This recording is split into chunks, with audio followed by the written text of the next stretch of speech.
Hello everybody, thank you for watching. My name is Don. This video is about, should Christians really celebrate Easter? In England, Easter Sunday is the 21st of April, which is just 3 days after Passover. Should we really celebrate it as Christians? I'll read an article which says the truth about Easter. This article from Babylon Forsaken Ministries. The truth about Easter. Many customs of Easter are highly pagan in origin. Though we find the word Easter in Acts 12:4 of the Authorized King James Version, the name was never in the original scriptures. The original word was Pascha, meaning Passover. The word Easter is never biblically associated with the death and resurrection of Jesus Christ. Easter has nothing to do with it, nor was it historically associated with it, the death and resurrection of Christ, until the rise of Constantine 325 AD. For these reasons, biblical Orthodox Christians prefer to use the term Passover or Resurrection Sunday rather than Easter when referring to the annual remembrance of Christ's death and resurrection. Right, this is where Constantine comes in. He makes Easter official. In 325 AD, Emperor Constantine in the Council of Nicaea ordered all churches to celebrate the resurrection of Christ on, guess what, Easter Sunday. The ancient church has celebrated the resurrection during the Passover on Nisan 14. See, the ancient church was celebrating Christ's resurrection on the Passover, but he made it the resurrection of Christ on Easter Sunday. This is quite bad, which could fall on any day of the week. But the churches near Rome had abandoned the practices because they hated the Jews and affixed the date to the first Sunday after the first full moon of spring. They also called the celebration Easter after the pagan goddess of spring. All of this is verified by the following quote from the Carter Encyclopedia, which states, "An important historical result of the differences in reckoning the date of Easter was that the Christian churches in the East, which were closer to the birthplace of a new religion, and in which the old tradition was strong, observed the resurrection according to the date of the Passover festival. But the churches in the West, descendants of the Greco-Roman civilization, which not the original church, celebrated Easter on a Sunday. It was Constantine the Great, Emperor of Rome, convoked the Council of Nicaea in 325, and the council unanimously ruled that Easter festival should be celebrated throughout the Christian world on the first Sunday after the full moon following vernal equinox, and that if the full moon should occur on Sunday and thereby coincide with the Passover festival, Easter should be commemorated on Sunday following.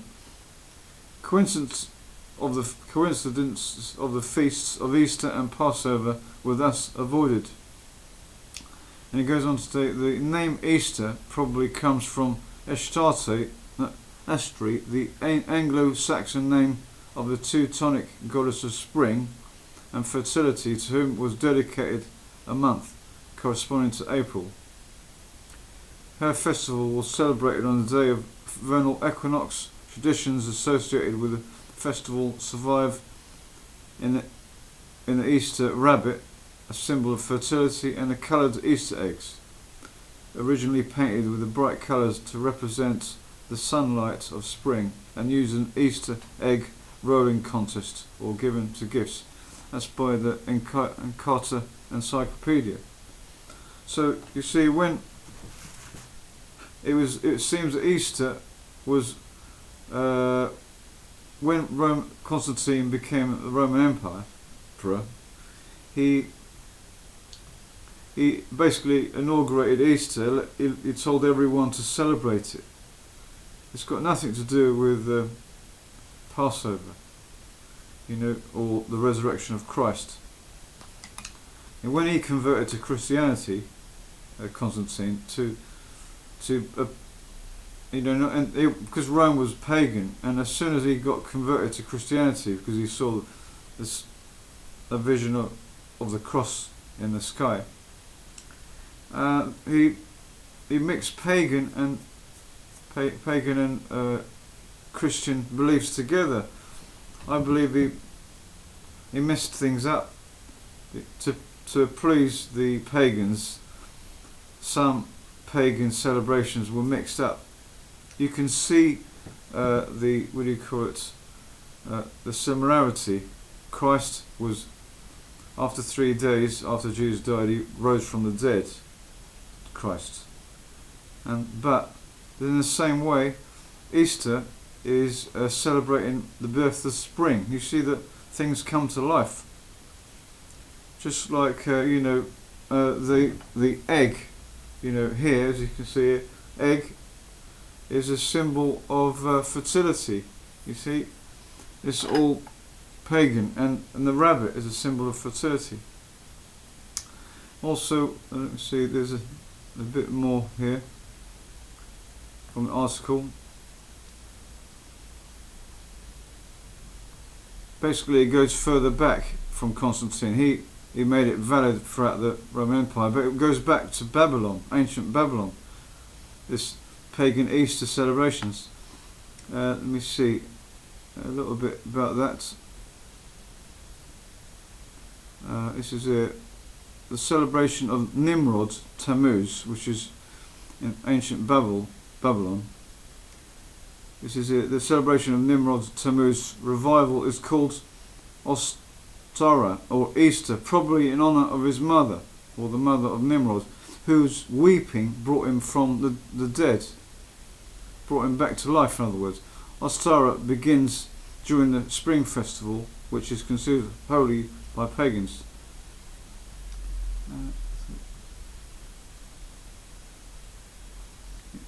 So basically, this is it.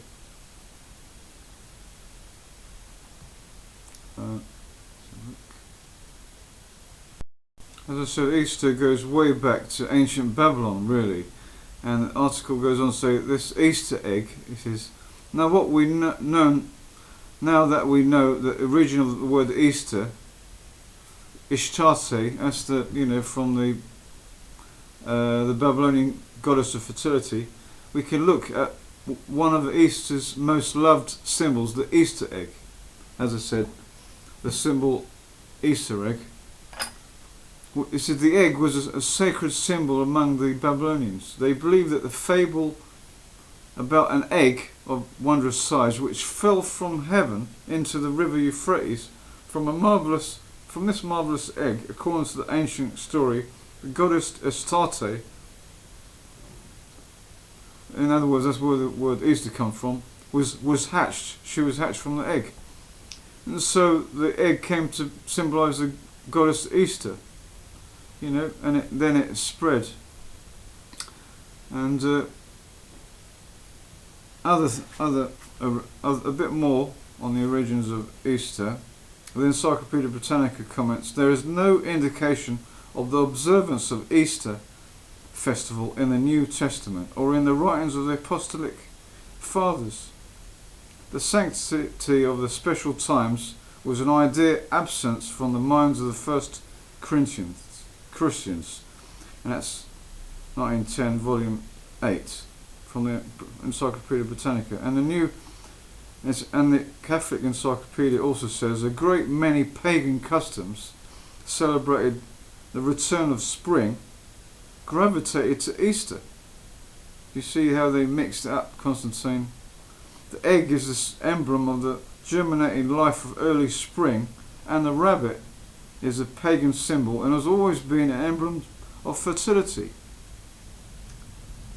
That's from volume 5 of the Catholic Encyclopedia, 1913. In the book, another book called The Two Babylons, by Alexander Hislop, we read, what means the term Easter itself? Is it not a Chaldean name? Well, as we've said, Chaldean is ancient Babylon. It bears the Chaldean origin on its very forehead. Easter is nothing else than Astarte, one of the titles of Beltis or Ishtarte, the Queen of Heaven, whose name, found by Layard on the Assyrian monument, is Ishtar. Such is the history of Easter. The popular observances that still attend this period of its celebration amply confirm the testimony of history of its Babylonian character. They used to the hot cross buns of Good Friday and the dried eggs of Pasch or the Easter Sunday, all figured in the Chaldean or Babylonian rites, just as they do now. Do you believe that? So, should us Christians, celebrate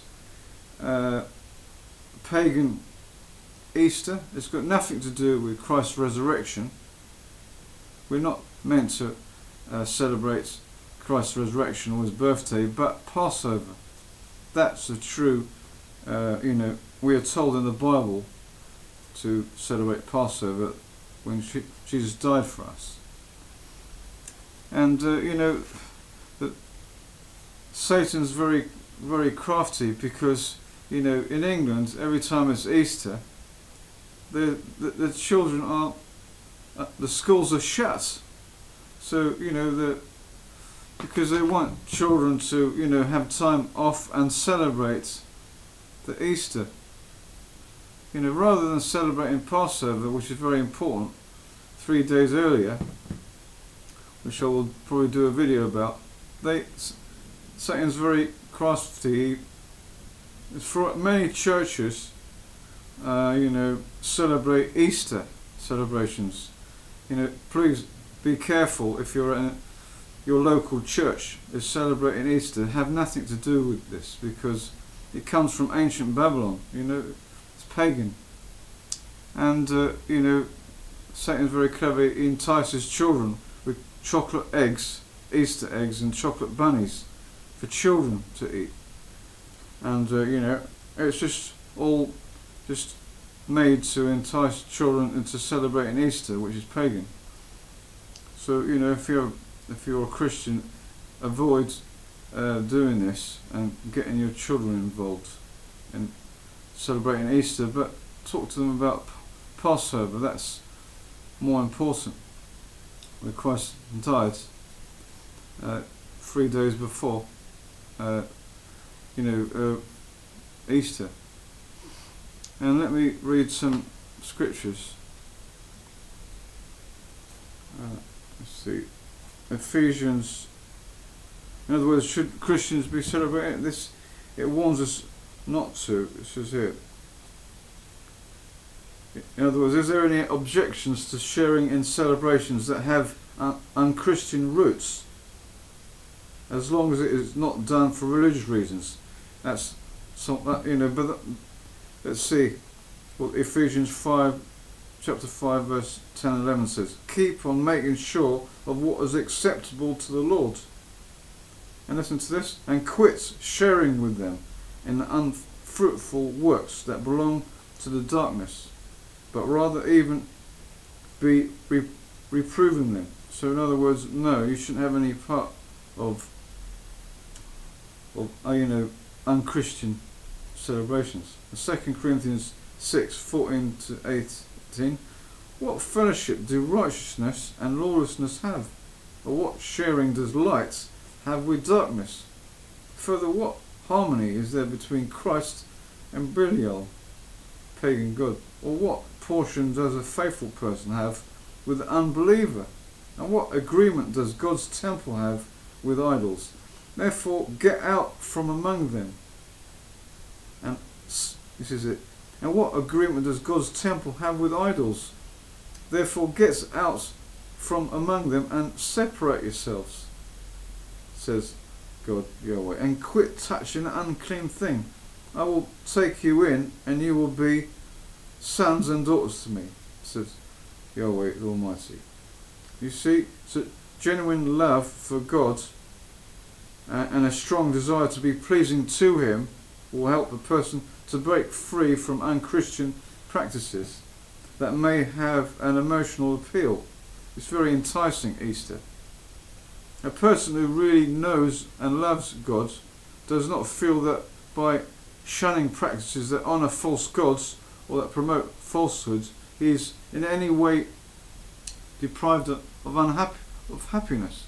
Genuine love causes him to rejoice not over unrighteousness but with the truth. So, we should worship Him in spirit and truth, and avoid such practices. If we really love God. Let me read another scripture. As 1 Corinthians 13 6 says, love, it does not rejoice over unrighteousness, but rejoices with the truth. So that it rejoices with the truth. So we must repent through Jesus Christ to be saved, because the end is so very near, and get away from false celebrations like Easter that have come back, as it says in the Bible.